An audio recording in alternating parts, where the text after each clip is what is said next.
नमस्कार, खबर उत्तराखंड देख रहे हैं आप। मैं हूं आपके साथ सपना दीपक मतेशिया।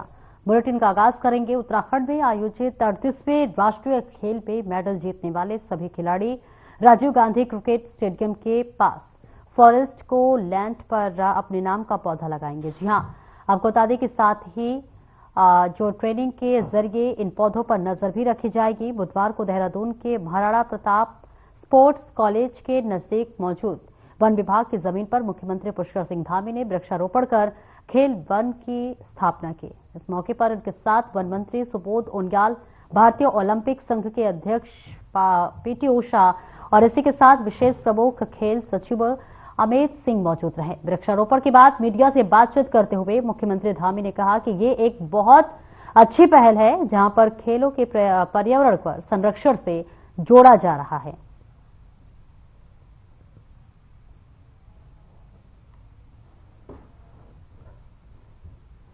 38वें राष्ट्रीय खेल, इनकी थीम थी ग्रीन गेम्स और पूरे जीवन भर हमारे जो मेडल विजेता खिलाड़ी हैं उनके नाम का एक एक यहाँ पर एक एक पेड़, एक एक पौधा लगाया जा रहा है, जो निश्चित रूप से आने वाले समय में जो आज पर्यावरण संरक्षण है, इकोलॉजी और इकोनॉमी में की बात करते हैं।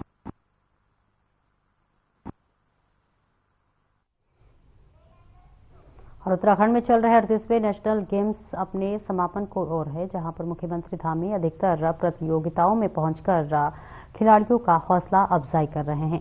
और ऐसे में आपको बता दें कि इसी कड़ी में मुख्यमंत्री धामी बीते दिनों हरिद्वार में आयोजित कुश्ती प्रतियोगिता में पहुंचे और इसके बाद सीएम हॉकी के मैदान में पहुंचे, जहां उन्होंने हाथों में हॉकी स्टिकर उठाकर बॉल को हिट किया।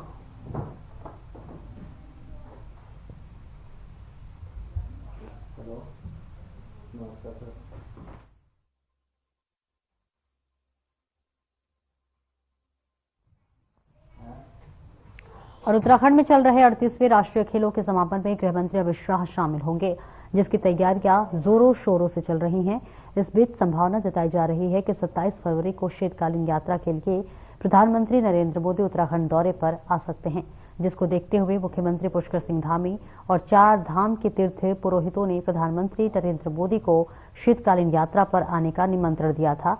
पीएम मोदी के दौरे को लेकर शायद शासन स्तर पर तैयारियां तेज हो गई हैं। प्रधानमंत्री नरेंद्र मोदी 27 फरवरी को उत्तरकाशी जिले में स्थित गंगोत्री धाम के शीतकालीन प्रवास स्थल प्रमुख मुखबा पहुंच सकते हैं। यहां पर मुख्यमंत्री पुष्कर सिंह धामी ने कहा है कि 2024 के दिसंबर महीने में शीतकालीन यात्रा का शुभारंभ किया गया है, जो कि आने वाले समय में राज्य के समृद्धि का कारण बनेगी। शीतकालीन यात्रा का एक अच्छा अनुभव है।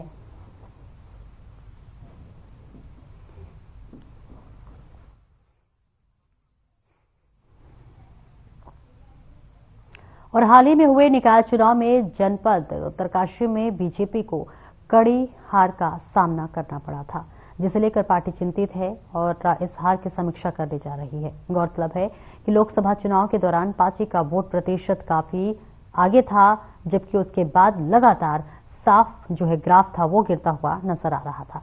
ऐसे में पार्टी नेताओं का मानना है कि जो है कहीं ना कहीं पार्टी के ही कार्यकर्ताओं द्वारा पार्टी के खिलाफ ही गतिविधियां देखने को मिली है और अब ऐसे नेताओं और कार्यकर्ताओं पर निष्कासन की कार्रवाई की जाएगी, जिन्होंने निकाय चुनाव में पार्टी के खिलाफ जाकर काम किया है। देखिए, भारतीय जनता पार्टी हर चुनाव से कुछ न कुछ सबक लेती है और चाहे हम चुनाव जीतें या हारें, उस चुनाव की हर स्तर पर पार्टी समीक्षा भी करती है। निश्चित रूप से उत्तरकाशी जिले में जिस प्रकार से चुनाव के जो परिणाम आए हैं, और चाहे लोकसभा की बात करें चाहे निकाय की बात करें,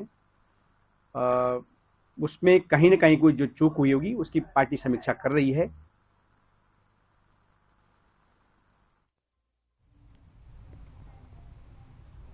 और राज्य शैक्षिक अनुसंधान संघ प्रशिक्षण परिषद उत्तराखंड में देहरादून में जो है इनोवेट उत्तराखंड विषय पर एक दिवसीय राज्य स्तरीय जो है हैकाथॉन का आयोजन किया गया है। इस दौरान प्रदेश भर में चयनित होकर आए छात्र छात्राओं और 10 शिक्षकों ने अपने विचार साझा किए।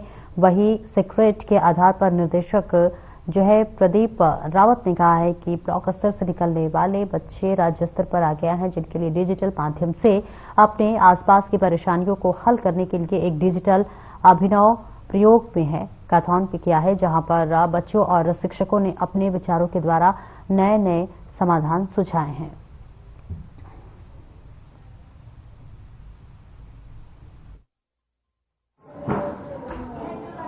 Can be developed that can digital माध्यम से अपने आसपास की समस्याएं को कैसे हल किया जाए, इसके लिए एक अभिनव प्रयोग किया गया कि हम अपने, क्योंकि बच्चों के आइडियाज बहुत ही महत्वपूर्ण आइडियाज होते हैं, यूनिक आइडियाज होते हैं, तो हैकाथॉन की कल्पना इस नजरिए से की गई कि बच्चे जो हैं अपने आइडियाज को डिजिटल प्लेटफॉर्म पर किस प्रकार से उनका सॉल्यूशन निकालते हैं, उसके लिए ये जो है कार्यक्रम लॉन्च किया गया है। और ये हमारे ब्लॉक लेवल से लेकर के ये अब स्टेट लेवल पर हमारे बच्चे आए हुए हैं, तो वो किस तरह से समस्याओं का समाधान करते हैं। जैसे और सेंसर्स मशीन की जो बैटरी है that can be in such a way that can.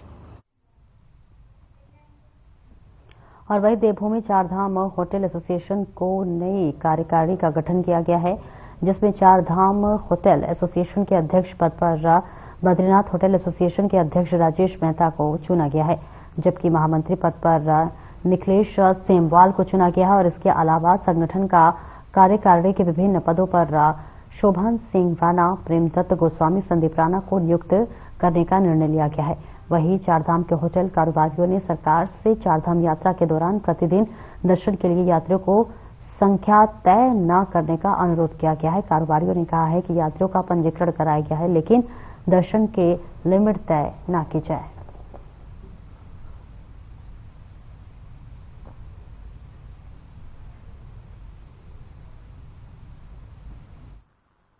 अध्यक्ष केदार घाटी होटल ओनर्स एसोसिएशन केदारनाथ। तो आज यहाँ पे जैसे कि आपको बता दूं कि यहाँ पे हमने एक चारों धामों से एक संगठन तैयार किया है, चारधाम होटल ओनर्स एसोसिएशन का, जिसका यहाँ पे आज चुनाव हुआ है।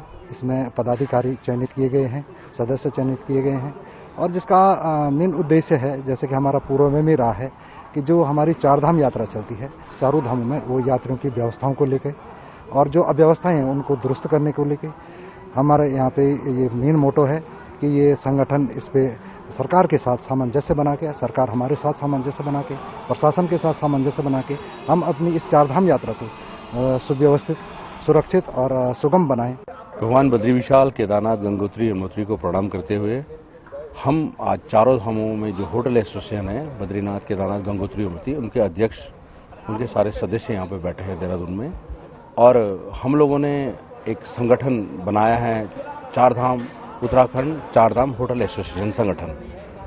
उस संगठन का मूल उद्देश्य और हमारी मीटिंग का मूल उद्देश्य यह है कि आगामी जो चारधाम यात्रा चलेगी, उस चारधाम यात्रा को हम सरकार के साथ समन्वय बना करके किस तरह से बहुत अच्छे तरीके से हम यात्रा करवा सकें, यात्रियों को अच्छे से दर्शन हो, सुगम रास्ते हो। आज चारधाम होटल एसोसिएशन और चारधाम व्यापार संघ का जो यहाँ मीटिंग की गई है देहरादून में अग्रवाल धर्मशाला में, और ये मीटिंग का मेन एजेंडा था चारधाम होटल एसोसिएशन का नेतृत्व करना या अध्यक्ष को चुनना। तो ये हमारा तो ये सरकार से आपके चैनल के माध्यम से ये अवगत कराना चाहेंगे कि अभी आपका कहना था कि पिछली अभी मीटिंग हुई थी सचिवालय में, तो उसमें हमने ये हमारा मुख्य जो एजेंडा है वो है चारधाम यात्रा को सुगम और सुव्यवस्थित चले, और देश विदेश से जितने भी श्रद्धालु आ रहे हैं। निश्चित रूप से आज हमारे चारधाम होटल का यहाँ पर गठन हुआ है, और ये गठन हमने इसलिए किया है कि सरकार और जो यात्रा में को संचालित कराने वाले जो स्थानीय लोग हैं उनके बीच में परस्पर सहयोग की भावना हो, समन्वय अच्छा हो, और निश्चित रूप से अच्छी यात्रा के लिए हमने चारधाम होटल एसोसिएशन का गठन किया है। और निश्चित जो सरकार की जो मंशा है अच्छी यात्रा को चलाने के लिए हम निरंतर जो है सरकार का इसमें सहयोग करेंगे। अच्छी यात्रा हो, यात्री आए यहाँ पर जो है बेरोक टोक जो है वो दर्शन करें, और जैसे पूर्व में यात्रा चली है निश्चित रूप से मुझे उम्मीद है अपनी सरकार से कि सरकार की भी अच्छी यात्रा के लिए निरंतर सरकार संकल्पित है। उस संकल्प को साकार करने के लिए हमारा चारधाम होटल एसोसिएशन सरकार का सहयोग करेगा।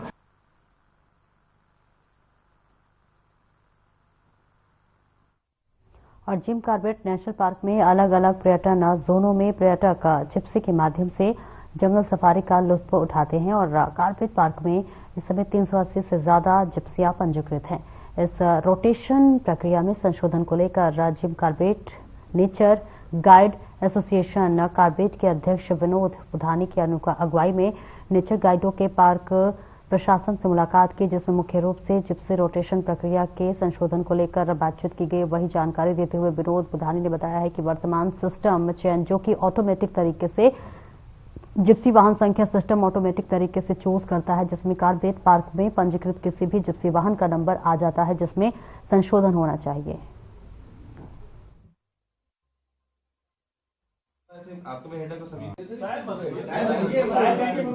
मेरा नाम विनोद बुधानी है। मैं Jim Corbett nature guide association से प्रेसिडेंट हूँ। तो काफी टाइम से ये जिप्सी रोटेशन के संबंध में वार्ताएं चल रही थी, क्योंकि जिप्सी यूनियन कर रहा था खुद, लेकिन आज हमें मजबूरन होकर कॉर्बेट ऑफिस आना पड़ा, क्योंकि रोजगार सबको चाहिए। नहीं तो नेचर गाइड को जरूरत नहीं है कि ये रोटेशन के चक्कर में पड़े, बट रोजगारी कुछ नहीं है। देखने की चीज है कि रिजर्व फॉरेस्ट के जोन पैक हो रहे हैं और कॉर्बेट के जोन 2 या 4 परमिट कट रहे हैं। बड़ी दुख की बात है, क्योंकि उसमें रोटेशन प्लानिटी जो है वो संशोधन की जरूरत है। यानी कि अगर चूजिंग सिस्टम भी गाड़ी का हो तो अंतिम क्षणता हो, और रोटेशन सिस्टम भी जो चल रहा है वो अंतिम क्षणता, अगर टूरिस्ट कोई बुक करता है तो उनकी ऑटोमेटिक सेलेक्ट हो। देखिए, आज कॉर्बेट टाइगर रिजर्व के गर्जिया जोन से संबंधित जो नेचर गाइड्स हैं वो मिलने आए थे। उनका मान है कि कॉर्बेट के गर्जिया जोन में सफारी जिप्सी जो है उनकी संख्या कुछ कम है, या पर्यटकों का इस ओर रुख नहीं हो पा रहा है। इसके लिए उन्होंने एक ज्ञापन दिया है, जिसमें कॉर्बेट में जिप्सी को रोटेशन की व्यवस्था के संबंध में कुछ बताया गया है। इसके अलावा उनको अवगत कराया गया कि अभी वर्तमान में पीक सीजन चलने वाला है, तो पीक सीजन में गर्जिया में गाइड्स की पर्यटकों की संख्या में बढ़ोतरी होगी, और निश्चित तौर पर जो उनकी मांगे हैं उस पर भी सम्यक रूप से विचार किया जाएगा।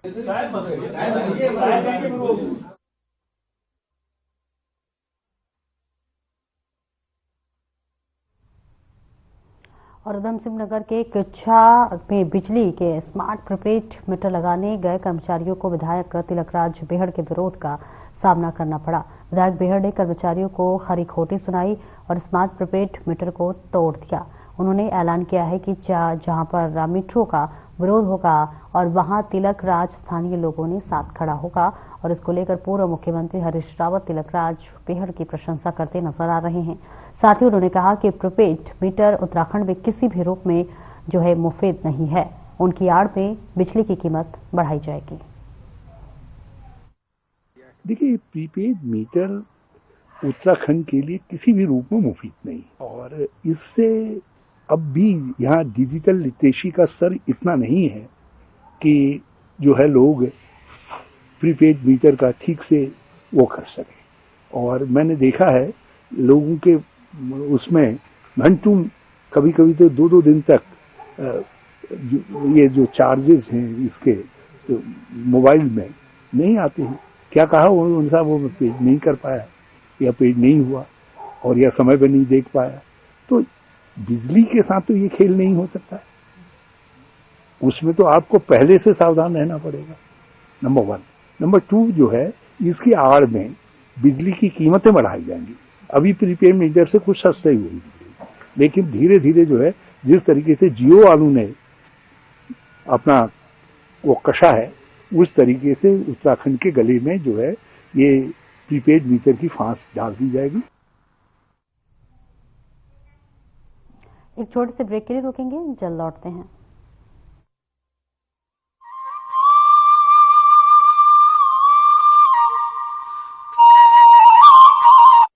उद्योगों और उद्यमिता को बढ़ावा देने में अग्रणी राज्य उत्तराखंड ने अपने मजबूत नेतृत्व और अभिनव प्रयासों के बलबूते स्टार्टअप के क्षेत्र में स्थापित की हैं कई मिसाल। प्रदेश को एक बड़े स्टार्टअप हब में बदलने की दूरदर्शी सोच के साथ साथ राज्य में स्टार्टअप इकोसिस्टम को विकसित करने हेतु मार्च 2023 में नई स्टार्टअप नीति लागू की गई है।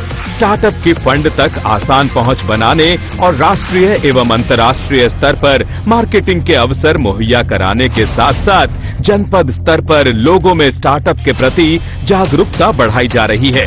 मौजूदा समय में राज्य में 1100 से अधिक स्टार्टअप कारोबार कर रहे हैं, जिनमें से 15 इंक्यूबेटर हैं। हमें स्टार्टअप उत्तराखंड से मार्केटिंग ग्रांट मिला था INR 5 लाख का, जो कि काफी ही हमारे लिए गेम चेंजिंग साबित हुआ। Thanks to the state of Uttarakhand for providing us or rendering us the endless support to run this entire ecosystem. इनमें से 50 से अधिक स्टार्टअप राष्ट्रीय और अंतर्राष्ट्रीय स्तर पर काम कर रहे हैं। 5 वर्ष में 1000 स्टार्टअप के विकास को प्रोत्साहन, प्रत्येक जिले में कम से कम एक इंक्यूबेटर, उत्तराखंड वेंचर फंड यानी यूवीएफ की स्थापना, जिला नवाचार समिति की स्थापना, उद्योग अकादमिक सहयोग को सक्षम बनाना। नई स्टार्टअप नीति के तहत स्टार्टअप्स के लिए 12 माह तक 20,000 रुपए तक के मासिक भत्ते, 12,50,000 रुपए तक एक मुश्त सहायता जैसे वित्तीय प्रोत्साहन का प्रावधान है। इसके अलावा 5 लाख रुपए तक की आईपीआर भुगतान और निशुल्क इंक्यूबेशन सहायता भी उपलब्ध है। साथ ही 3 लाख रुपए तक राष्ट्रीय और अंतर्राष्ट्रीय एक्सपोजर प्रोत्साहन और 1 करोड़ रुपए तक की पूंजीगत सहायता का भी प्रावधान है। नई स्टार्टअप नीति से रोजगार को मिला विस्तार, उद्यमिता को बढ़ावा दे रही उत्तराखंड सरकार।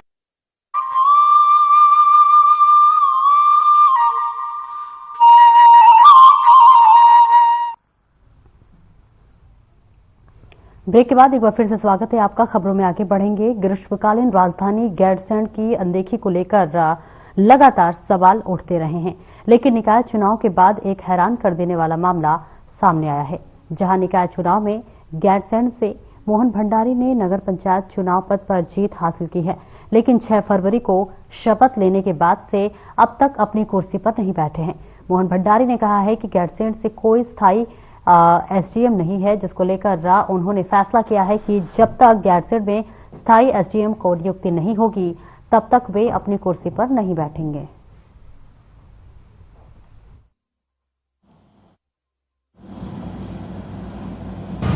कि अगर कहीं कोई प्रशासनिक इकाई बनाई गई है तो निश्चित रूप से वहां पर प्रशासन या अधिकारी की नियुक्ति होनी भी चाहिए, लेकिन कांग्रेस जिस तरह से इसको लेकर के एक पूरे प्रदेश का नौटंकी करने की कोशिश कर रही है, ये गलत है। लेकिन मुझे लगता है भारतीय जनता पार्टी की सरकार और आदरणीय मुख्यमंत्री जी गैरसैंण को लेकर के बहुत सजग हैं और गैरसैंण के विकास के लिए हमारी सरकार की संकल्पित है, उसके लिए कार्य भी किया जा रहा है। गैरसैंण में लंबे समय से एसडीएम और तहसीलदार जो स्थायी रूप से होने चाहिए थे नहीं है। यहाँ पर जो तहसीलदार और एसडीएम है वो कर्णप्रयाग से जो तहसील और एसडीएम है उनको अतिरिक्त प्रभार गैरसैंण का दिया गया है। कहने को तो गैरसैंण ग्रीष्मकालीन राजधानी है, लेकिन यहाँ पर उच्च अधिकारियों का ना होना साफ साफ दिखाता है कि सरकार गैरसैंण को लेकर कितनी संवेदनशील है। जब से मैंने पदभार ग्रहण किया है, शपथ 6 तारीख को हुई, तब से ही मैं कुर्सी के बगल में बैठकर अपने कार्यभार का निर्वहन कर रहा हूँ, क्योंकि मैंने जनता से वादा किया था कि मैं गैरसैंण में स्थायी एसडीएम और तहसीलदार की नियुक्ति तक अपनी कुर्सी पर नहीं बैठूंगा, और मैं जनता ने जो मुझे जिताकर भेजा है उस फैसले का सम्मान करते हुए उनके साथ किए हुए वादे को निभा रहा हूं। मैं सरकार से निवेदन करता हूं कि जल्द से जल्द गैरसैंण को गंभीरता से ले।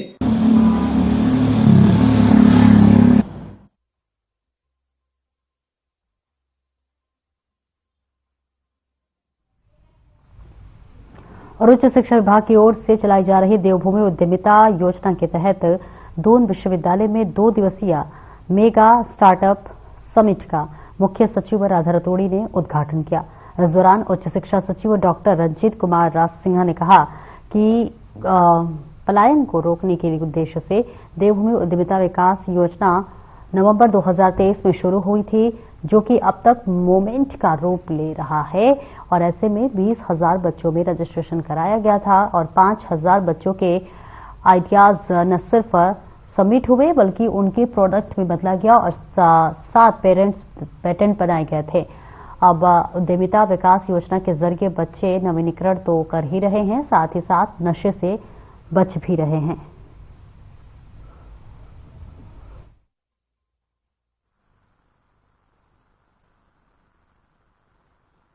नवंबर 2023 में ये हमारी योजना शुरू हुई थी, उद्यमिता विकास योजना। ये माननीय मुख्यमंत्री जी का एक योजना शुरू करने के पीछे उद्देश्य था कि पलायन को रोका जाए। अब पलायन को रोकने के उद्देश्य से शुरू की गई योजना एक मूवमेंट का रूप ले रहा है। इसमें 20,000 बच्चों ने रजिस्ट्रेशन कराया था और लगभग 5,000 बच्चों के आइडियाज सबमिट हुए, बिजनेस प्लान सबमिट हुए। तो समझ सकते हैं 1 साल के अंदर ये योजना कितने एक सफल हुआ है। सिर्फ सफल हुआ है ये नहीं कि बच्चों ने कुछ आइडियाज दिए और वो आइडिया सबमिशन हुआ और उस पर चर्चा हुई, खत्म हो गया, नहीं।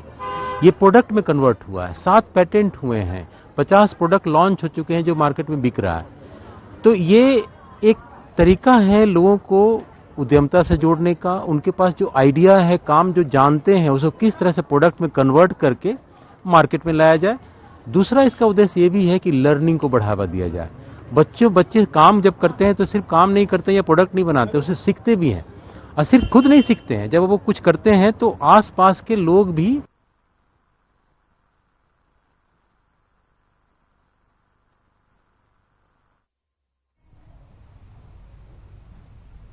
और खटीमा के चक्रधर स्थित स्पोर्ट्स स्टेडियम में चल रहे 38वें राष्ट्रीय खेल मलखम प्रतियोगिता के दूसरे दिन विभिन्न प्रदेशों की मलखम टीमों के बीच मैच जारी रहा। इस आयोजन में अभी तक आए परिणामों के तहत मध्य प्रदेश के बालिका वर्ग ने सर्वाधिक अंक बटोरकर पहला स्वर्ण पदक हासिल किया है। वहीं 38वें राष्ट्रीय खेल उत्तराखंड में मलखम प्रतियोगिता के डायरेक्टर और द्रोणाचार्य पुरस्कार प्राप्त हो योगेश मालवीय ने बताया कि जो है राष्ट्रीय मलखम प्रतियोगिता के दूसरे दिन रोप मलखम, पोल मलखम और हैंगिंग मलखम के मैच आयोजित किए गए हैं।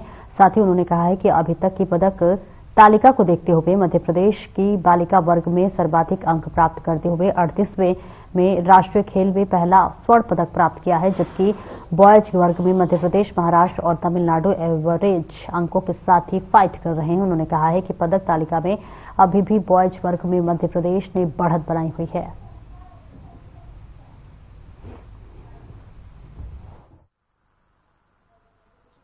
अभी 38 राष्ट्रीय मलखम चैंपियनशिप में जिसमें माननीय मुख्यमंत्री जी ने इसका उद्घाटन किया है, उसमें अभी तक के रिजल्ट के अनुसार मध्य प्रदेश गर्ल्स टीम ने सबसे अधिक अंक प्राप्त करते हुए पहला स्वर्ण पदक अर्जित किया है। वहीं बॉयज़ में अभी मध्य प्रदेश, महाराष्ट्र और तमिलनाडु टीम तीनों का सीक्वेंस में है, एवरेज मार्किंग आ रहा है। अभी आज जो हमारा सेकंड सेशन मॉर्निंग का चालू हुआ है उसमें अभी सिर्फ महाराष्ट्र टीम की परफॉर्मेंस हुई है। अभी जो हमारा इवनिंग सेशन होने वाला है उसके बाद ही ये डिसाइड होगा कि कौन टीम आगे चल रहा। अभी पदक तालिका के अनुसार अगर देखा जाए तो मध्य प्रदेश टीम अभी आगे चल रहा है।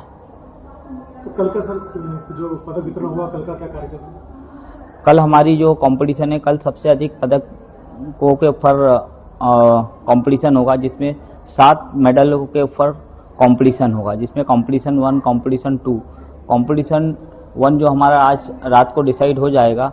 उसके बाद एपरेटस चैंपियनशिप और ऑलराउंडर चैंपियनशिप होना है, जिसमें सर्वाधिक 6 मेडलों का कल मूल्यांकन किया जाना है।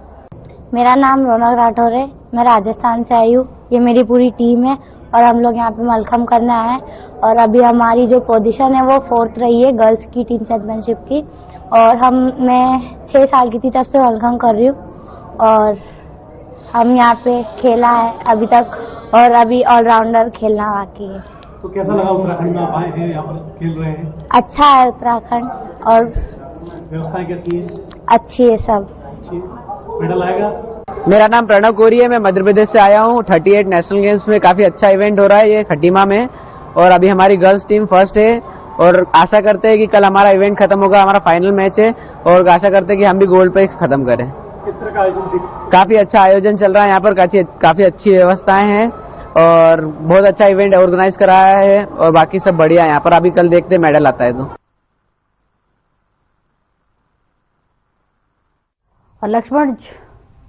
और वही आपको बता दें कि लक्ष्मण झूला क्षेत्र में जो है चरस की खरीद फरोख्त करने वाले मुख्य सरगना को पौड़ी पुलिस ने गिरफ्तार किया है। मुख्यमंत्री के निर्देश पर उत्तराखंड की नशा मुक्त बनाए जाने के उद्देश्य से चलाए जा रहे अभियान के क्रम में वरिष्ठ पुलिस अधीक्षक पौड़ी के निर्देशन में बढ़ते नशे की प्रवृत्ति पर अंकुश लगाने एवं नशा तस्करी की रोकथाम के लिए पौड़ी पुलिस द्वारा नशा तस्करों पर लगातार शिकंजा कसा जा रहा है।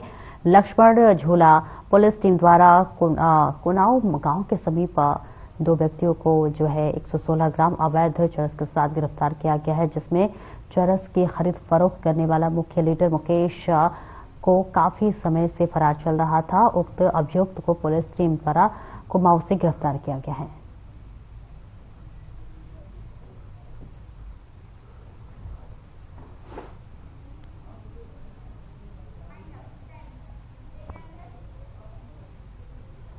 फिलहाल इस बुलेटिन में इतना ही। नमस्कार।